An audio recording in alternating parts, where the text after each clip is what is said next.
Seguimos en TMT Conversaciones. Ahora vamos a charlar con Marcos Christensen, que es experto en negocio digital, en audiencias digitales, SEO y cofundador de Time for Digital. Marcos, ¿cómo va? Buenas, muchas gracias, José. Muchas gracias por la invitación. Muy bien por acá. ¿Qué tan confiable es lo que sabemos sobre las audiencias digitales?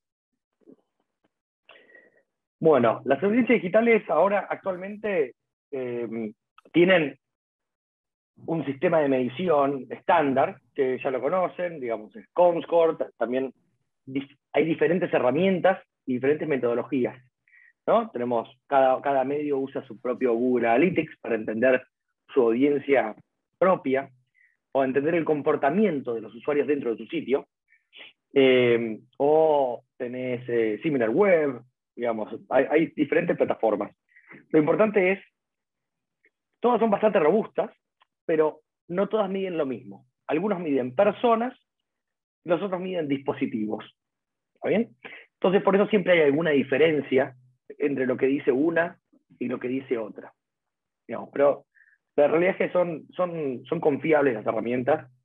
Yo me dediqué a eso hasta hace un tiempo atrás, y viendo desde adentro la tecnología y sabiendo la problemática que tiene, porque es una industria que evoluciona constantemente con nuevos dispositivos, nuevas formas de conectarse, y estas herramientas de medición tienen que estar constantemente adaptándose. Entonces, digamos, para la industria siempre es un desafío, ¿no? Tener herramientas que midan todo, porque uno quiere mostrar toda su audiencia y no solo una parte. Y existe, y vos has hablado por ahí en distintos foros, ¿existe fraude publicitario digital? Y si existe, ¿en qué consiste? Sí, existe y es bastante grande, más grande de lo que la mayoría de los anunciantes contemplan. ¿En qué consiste? Históricamente, cuando uno pautaba en una radio, en un diario, en canal de televisión o en cable de forma rotativa, sabía exactamente a qué medios iba a llegar, ¿no? O sea, dónde se iba a mostrar esa publicidad. El fraude publicitario consiste en simular inventario publicitario de medios y ofrecerlos a un valor más bajo que el mercado. O relativamente más bajo. A veces lo ofrecen el mismo y es peor todavía. Pero, ¿qué pasa? Con toda la automatización que se hizo de la compra de inventario digital, en donde ya quizás los anunciantes perdieron el contacto uno a uno con el medio, con algunos medios, los anunciantes terminan eligiendo herramientas que ofrecen inventario publicitario muy económico, prometiendo resultados muy altos, pero a la larga, después, uno se da cuenta, y hay casos emblemáticos como el de Uber, Airbnb, etcétera, que demostraron y se dieron cuenta de que la mayoría de la inversión que estaban haciendo, en algunos casos la mayoría, en otros casos 50%, 20%, depende la estrategia de cada anunciante, esa inversión terminaba no siendo, no solo efectiva, porque una cosa es que la publicidad puede ser efectiva porque tiene buena creatividad, sino que no estaba siendo real. Estaba directamente destinando la inversión a la basura. Entonces, hay iniciativas dentro de la industria, dentro del IAB, la MMA, la Cámara de Anunciantes, los medios en sí, generan ciertas iniciativas para contrarrestar eso y tratar de limitar la inversión publicitaria que llega a esos generadores de fraude. Pero no lo vamos a resolver en esta charla, pero sí es importante que los anunciantes estén al tanto de esto y que sepan de que es bastante mayor de lo que uno cree. Y no confiar en solamente un reporte, digamos, el reporte que brinda una plataforma, sino tratar de hacer sus propios análisis para evitar perder inversión. Y algo que genera el fraude es básicamente el status quo. Yo vengo así, yo tengo estos resultados, y de repente hay que mirar para atrás y decir, bueno, entonces los resultados que tenía no eran así. Entonces, tengo que hacer todos mis bonos que gané, todos mis resultados que mostré en el Q anterior o en el año anterior, al final no eran tan efectivos como yo decía. Y eso es algo bastante difícil de hacer para todos los profesionales. Ujú. Y es bastante difícil de creer también en el ámbito digital, donde la promesa o la expectativa era que se iba a poder medir y controlar todo, y a un nivel mucho más detallado de lo que ocurría en el mundo de los medios de comunicación tradicionales, ¿no? ¿Qué herramientas de auditoría hay? ¿Hay nuevas herramientas? Vos decías, ¿hay buenas herramientas o son las que tenemos de medición de audiencias, ¿sí? Digitales? ¿Hay buenas Sí. herramientas de auditoría de esas mediciones? Sí, hay buenas herramientas que cada una mide una parte. ¿Eh? No hay una herramienta que vos contrates y te certifique y garantice de que todo lo que compras es real. Te dice, lo que yo mido, yo tengo, ¿viste? Las campañas de publicitarias tienen 100, 300, 400 millones de impresiones. ¿Está bien? Ujú. Entonces, la herramienta te dice, de lo que yo puedo medir, te digo que puede ver que esto se entregó en Argentina, esto fue tráfico humano, esto fue real. Ahora, hay mucho que no se puede medir. Porque, por ejemplo, aparecen nuevas tecnologías, la televisión, Smart TV, Connected TV. Las plataformas todavía están evolucionando para medir eso. Inclusive en desktop y en mobile hay plataformas que no se pueden medir, o herramientas que no pueden medir ciertas cosas. Son muy buenas para medir una cosa y otra. Entonces, nuestra recomendación es usar herramientas de verificación como Integral Science, Moat, Comscore, hay muchas herramientas, Double Verify, pero al mismo tiempo hacer tus propios reportes, tener un análisis para encontrar patrones, ¿no? Si de repente hay un caso muy gráfico, que es cuando hubo una tormenta muy grande, un apagón general en Estados Unidos, en una de las ciudades, no me acuerdo si eran las ciudades del oeste de Estados Unidos, hubo un apagón general. Y los anunciantes, al ver los reportes de campaña, vieron que las impresiones se habían mantenido constantes, como si no hubiera pasado nada. Entonces ahí empezaron a investigar y se dieron cuenta de que la geolocalización que habían utilizado para hacer muy segmentado, o sea, lo más segmentado posible en la pauta, al final era un simulacro. Entonces, estas cosas, recién cuando hay una catástrofe, se dan cuenta de que no servía. Lo que le pasó a Uber fue básicamente eso, con la pandemia, limitaron la publicidad, ¿no? Limitaron la publicidad que estaban haciendo. Y cuando empezó a reactivarse la pandemia, antes de generar de vuelta las campañas, antes de activar de vuelta las campañas, ya habían recuperado el tráfico. Entonces se dieron cuenta de que la mayoría del tráfico que habían generado era orgánico y todo lo que estaban pagando a ciertos actores era simulado. Entonces, cuando las cosas van bien, uno atribuye a ciertas acciones que uno toma la efectividad de esas acciones. Y muchas veces no están así. Entonces, lo importante es tomar en cuenta, hacer tus propios reportes y tratar de buscar los patrones para asegurarte de que sea impresiones reales lo que estás comprando. Y lo mejor es comprar a medios de calidad. Eso siempre es lo mejor. ¿Qué es un medio de calidad? Es no me refiero a la calidad del contenido, sino al que sea un medio legítimo, que tenga tráfico legítimo, contenido legítimo. No necesariamente tiene que ser un medio tradicional. A ver, los medios tradicionales son los que más contenido legítimo generan. Pero puede ser, por ejemplo, un agregador de contenidos, pero que uno pueda saber qué trayectoria tiene, qué historia tiene como empresa, qué relación tiene con los anunciantes.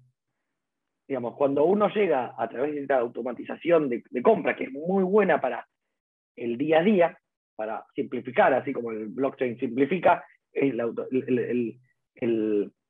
que es la compra programática también simplifica, pero uno debería saber exactamente dónde sale su publicidad. Así como en radio uno o en televisión sabe exactamente en qué canales sale, obviamente no tenés la cantidad de medios que tenés en digital, pero, por ejemplo, el banco, el Chase, el banco de Estados Unidos, antes pautaba en 400.000 sitios y redujo, dijo, ahora vamos a pautar en solamente 5.000, que son los que generan, que son los contenidos, los medios que conocemos, ¿no? 5.000 sitios, es enorme, es enorme como pauta. Pero antes pautaban en 395.000 sitios más que no conocían.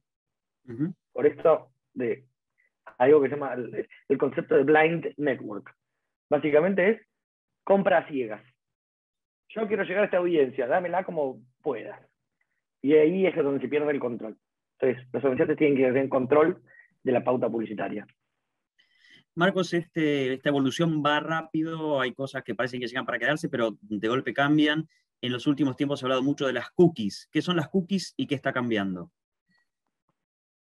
Bueno, las cookies es una pieza de información que se deposita, que identifica los dispositivos, ¿no? Uno cuando visita un sitio, esto es histórico, hace décadas que existen las cookies, pero básicamente desde los principios de Internet existen. Pero últimamente, en los últimos 5 o 6 años, empezó su evolución en el uso publicitario. Entonces, no solamente los sitios, por ejemplo, cuando uno usa un sitio web, o uno es administrador de un sitio web, usa Google Analytics, por ejemplo, ¿no? Entonces, lo que hace esa plataforma es depositar una pieza de información para identificar al dispositivo que lo está utilizando, que visitó el sitio. Esa pieza de información no es que no tiene información sensible, solamente es una computadora de tal tipo, con una resolución, en tal locación, porque por el IP puede saber la geolocalización, y alguna información extra sobre el recorrido. Esta página, yo visito el sitio A, entonces ese dispositivo también visitó estas secciones de la página, entonces uno puede saber el recorrido. Bueno, entonces ahora hay algo, esas son las first party cookies, básicamente, que son las del medio en sí, o del anunciante en sí. Aparecieron las third party cookies, que son piezas de información que a través de plataformas, a través de tecnología, los anunciantes o los recabadores de esta información logran instalar en dispositivos. Es algo legítimo también, es básicamente para cuando uno ve en un retailer, vas a hacer una compra online, entonces ves que vos querés comprar una heladera, llegás al e-commerce, vas a ver la heladera, y después cuando estás navegando en un sitio de noticias te aparece la publicidad de la heladera. Eso es porque lo que hicieron fue matchar. Ok, este es un dispositivo que estuvo en la heladera, que está interesado en heladeras. Entonces, permite que la publicidad sea mucho más efectiva, porque en lugar de mostrársela a todas, le mostrás a la gente que estuvo a punto de comprar una heladera. Lo que está pasando es que ahora se demoró un poquito, se retrasó el lanzamiento, pero tanto Apple con iOS y para iPhone y para Mac y Google tienen iniciativas para limitar la cantidad de información o controlar la cantidad de información que los anunciantes y estas plataformas tienen sobre los usuarios. Con el espíritu, por lo menos eso dicen, de proteger la información de los usuarios. Algunos plantean, bueno, que básicamente es beneficioso para ellos también, porque ellos van a hacer el control de la información. Pero es legítimo también, por el caso de Apple, uno ya lo puede ver en las nuevas aplicaciones que antes era automático la información que compartían y ahora pide la autorización al usuario. Tanto Facebook como Google Facebook principalmente depende de esa información, ¿no? Para poder segmentar esas publicidades. Hasta hace un tiempo atrás, hasta hace un par de meses, los medios y los anunciantes se estaban preparando para la era cookieless, básicamente, que era cuando Google activa algo que se llamaba FLoC, que es una tecnología para reemplazar las cookies, ¿no? Y hacer sus propios segmentaciones de audiencias que van a estar disponibles para anunciantes, pero limitaba el uso de las cookies. Ahora se pasó para el año que viene.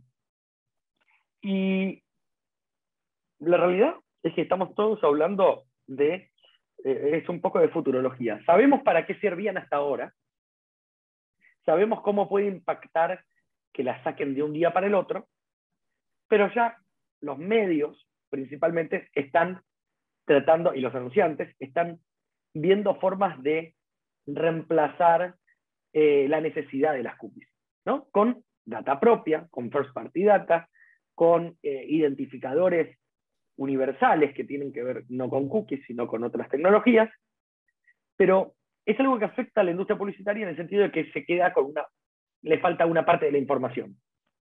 Uh-huh. Al mismo tiempo, esa parte de la información extra beneficiaba también a esos sitios que podían simular ser un usuario interesado en heladera.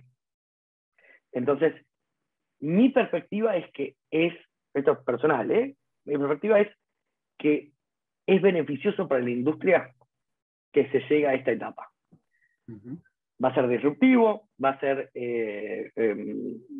algunos se van a tener que acomodar mejor o peor, pero es bueno que se controle la cantidad de información y que los anunciantes tengan control y pierdan anzuelos que tienen en la industria para caer en trampas sobre información que no es fidedigna.